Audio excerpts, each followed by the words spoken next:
During the most recent cycle, including the presidential campaign and all the Senate races, all the House of Representatives races, right down to state-level races, it was reported that nearly $20 billion collectively was spent this election season. And much of that came in the way of political advertising or ad buying on television stations. You know, the things like Fox or NBC, ABC, CBS, CNN. Any place you watch your favorite shows, as a matter of fact. The bad news is for media is this. From our friend Mark Mitchell at Rasmussen, he found out following the election that only a very, very tiny number of respondents to this survey actually affirmed that political television advertising had any serious impact on their voting habits. And this could spell absolute doom for the legacy media, even more so than they've suffered since Donald Trump got reelected in the next few years.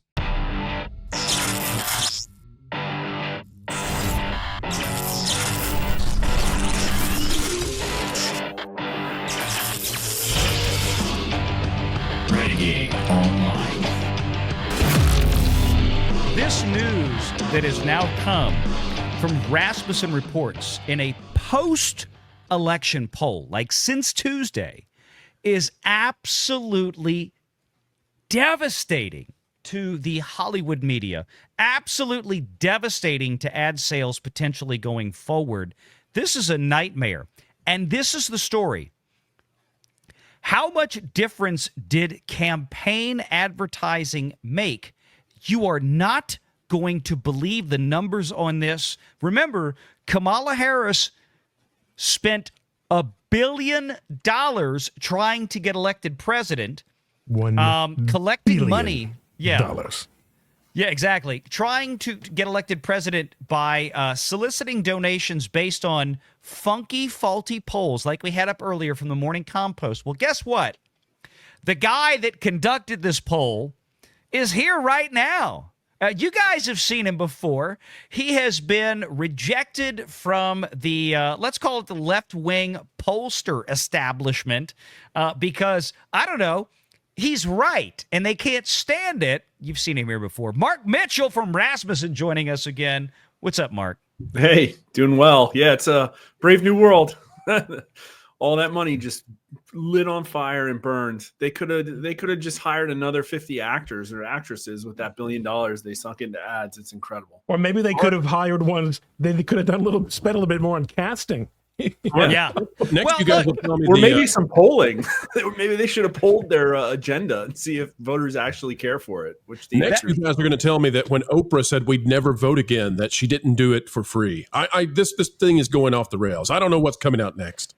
Yeah, this is, let me tell you right now, you have got the Kamala Harris campaign that has spent over $1 billion trying to get elected. And Donald Trump's campaign, by all information that I've heard, has spent half to a third of that and won. This is literally the difference between Disney Pixar making Lightyear and Universal Illumination making Super Mario Brothers.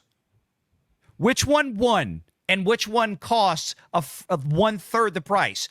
This is what we're talking about. Well, they went into debt over this, right?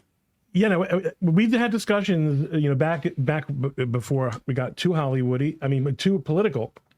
Back in the Hollywood days, and you guys, especially you, Valiant, have taught me so much about understanding the economics of motion pictures and big time media. It's very clear, and we learned this and we saw this during the blockbuster, during the Marvel era, when they could do no wrong. There's a class of people that in positions of great power in this country, to whom these numbers mean nothing. No, it is all funny money to them. There's just all this abundance, and they can spend it however they want. It's there for them. They're entitled to it.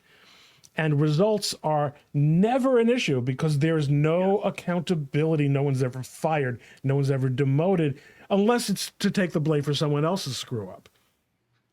That's what government has been like. And that's what government has been like for a long time. Yeah, Can can I ask a question here to Valiant, right? So just to make this a little bit clearer as well, how much money did they spend on Avengers Endgame in publicity? In the marketing side of things? Yeah.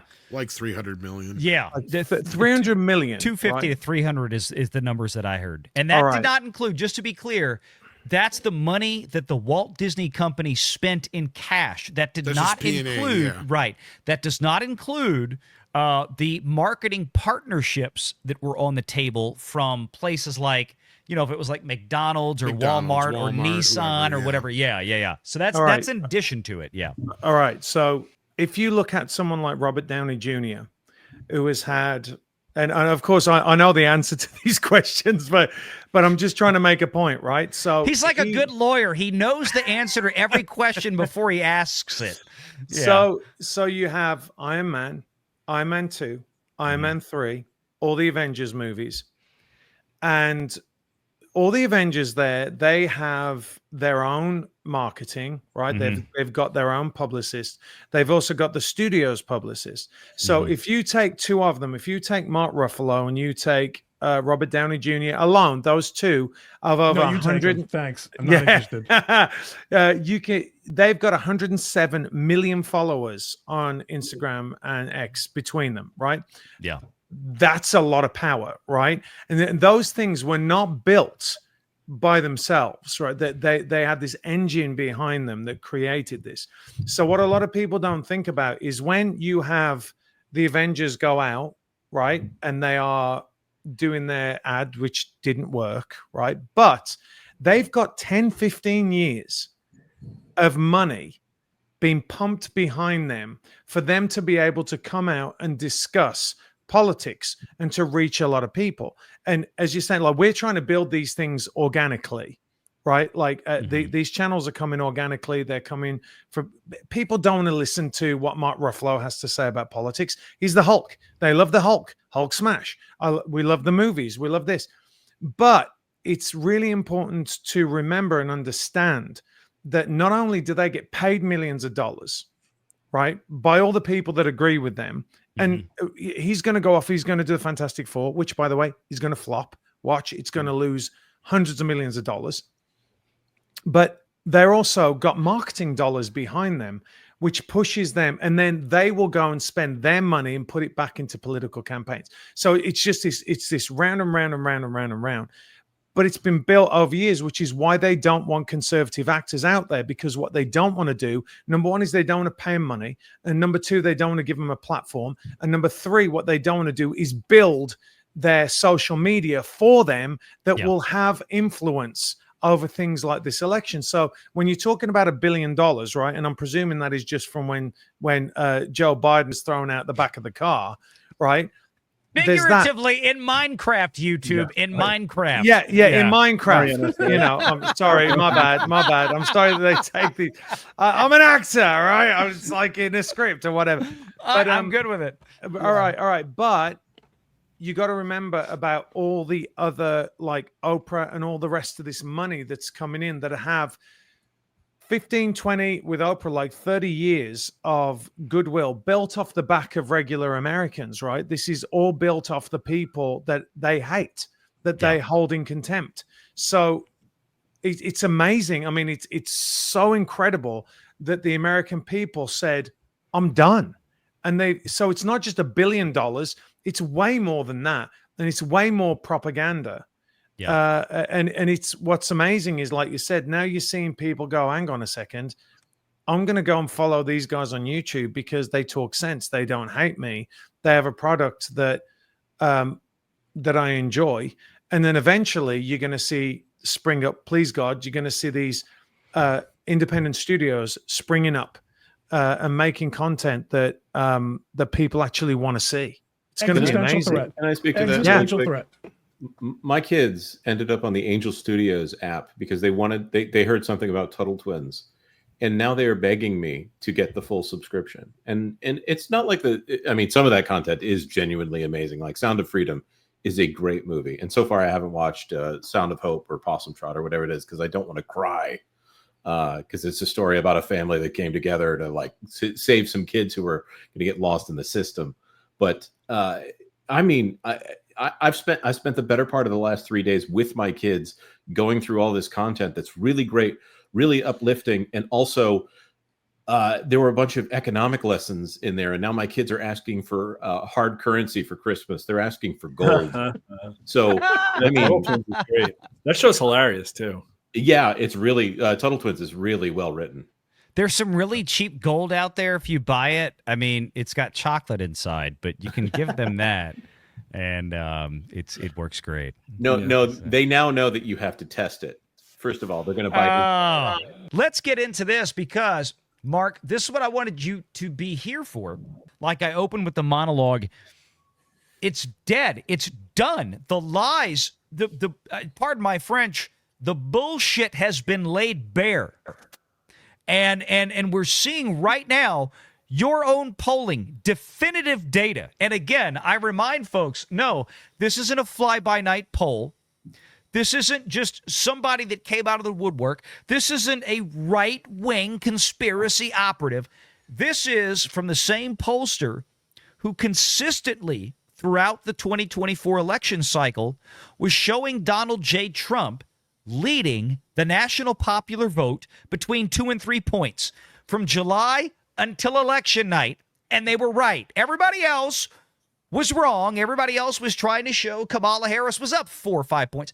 The same pollster right now is telling us that Hollywood and the media have a serious freaking problem. Mark, what's going on here, man?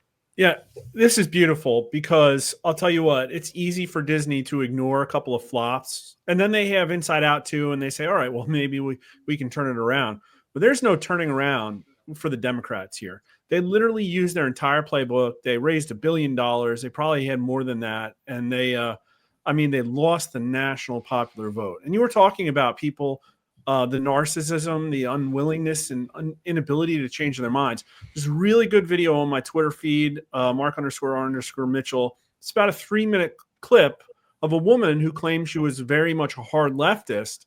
Mm-hmm. And she is coming to the realization that what was driving her was an overwhelming need to be right, and that she realized that she wasn't. And I think the national popular vote loss is going to be a huge wake-up call that is hopefully going to break their lock that the cult has on these people. But I'll tell you, for Democrats, the signs were on the wall, and they absolutely would not at all acknowledge it. But just give me the screen. I want to show one particular number in the crosstabs. I'm going to bring up, you've got the actual details of this poll, but it's amazing to me. The headline is only 9% of people said that television ads for political candidates had any serious impact on their vote. This is devastating. Yeah. Well, who watches regular television anymore? Well, yeah, that's what I'm saying. Kamala Harris, $1 billion campaign. Donald Trump, 400 to 500. I mean, we're talking about $1.5 billion that got pumped into media that you could say, especially on the Kamala Harris side, did literally nothing. Here's Mark's crosstabs. Go for it, Mark. Yeah, so 46%. Here's the question. In terms of how you voted in this year's presidential election, how much were you influenced by TV commercials for or against either candidate? A lot of people are going to think about the YouTube commercials. We don't need to nitpick the question. The whole point is directionally, pretty much everybody said not much or not at all, 75%. But the thing is, like 18 to 39-year-olds, new, politically, relatively impressionable. And even them, it's 58%. And we've talked about this a lot on the streams, but I think the new currency is trust. And the media, they don't trust them at all anymore. And that's why I think one of the most incredible things looking back at Tuesday also was that in 2020, the biggest news of the night was Fox News' call for Arizona. And on Tuesday, nobody cared. Well, Fox News called any state. Nobody cared what CNN or MSNBC. They were calling their own states based on data. That is a great point. And then this number right here, 82% of independent voters. These are the people time and time again in this campaign. Listen, the campaign did some things well. And I think the reason that they spent so much money, quite frankly, on these celebrities is probably they ran out of things to spend money on. They probably saturated every advertising market. They probably did the best they could with the ground game, just couldn't hire any more people. Mm-hmm. And they couldn't reach these people because she went into that debate and she did not say a single word geared towards reaching independence. She went on Fox News. She didn't say a single word trying to explain why the border is the way it is. She tried to pretend that there wasn't a problem. And 51% of majorities said, like, absolutely no way advertising influenced our decision at all, the independents. And that's really just incredible. But this one, in thinking about this year's presidential election campaign, this is a 1-2 punch. Which is closer to your gut feeling? They'll only be happy if your candidate wins, or you're glad the campaign's over no matter what. Okay, like, not that important of a question. But what is interesting is the people who think that ads influenced the election most are the people who by far wanted their candidate to win. So this was copium. Yeah. Literally just copium. Make sure you're subscribed to Valiant Renegade and join us every Sunday at 6 p.m. Eastern for the live show.